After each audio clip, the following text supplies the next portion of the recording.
نحمدہ و نصلی علی رسول الکریم اما بعد السلام علیکم ورحمۃ اللہ وبرکاتہ۔ آل انڈیا تحریک امن و سلامتی فاؤنڈیشن کے چینل میں آپ کا ویلکم اور خوش آمدید ہے۔ آج ہم آپ کے لیے پیارے آقا علیہ الصلوۃ والسلام کی ایک حدیث یعنی ان کا جو پیغام ہے وہ میں آپ کی خدمت میں لے کر آیا ہوں، اور یہ پیغام بڑا امپورٹنٹ ہے، بڑی قیمتی پیغام ہے یہ۔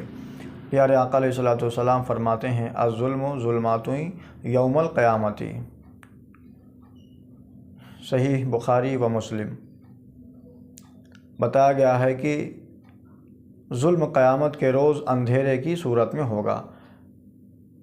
جو بھی آدمی اگر ظلم کرتا ہے تو وہ ظلم کرنے والا کا ہی نقصان ہے، جس پہ ظلم کیا جا رہا ہے اس کا نقصان نہیں، اس کا تو وقتیہ نقصان ہے، یہ وقتیہ تھوڑے دن کا۔ اور جس پہ جو ظلم کر رہا ہے وہ اس کا بہت بڑا خسارہ ہونے والا ہے، یعنی اس دنیا میں بھی اور اس آخرت میں ہمیشہ کے لیے وہ تکلیف اور عذاب میں رہیں گے۔ وہ دیکھنے کو آتا ہے کہ ہر طاقتور ملک جو ہے کمزوروں پہ ظلم کر رہا ہے، کمزور ملک پہ ظلم کر رہا ہے۔ اور اکثر دیکھنے کو میں آتا ہے کہ اکثر جس بندے کو اللہ نے جس کو دولت عطا فرمائی، اس میں سے بہت سے ایسے لوگ ہیں جو کمزوروں پہ، مظلوموں پہ، مزدوروں پہ بہت ظلم و ستم کا پہاڑ توڑ رہے ہیں۔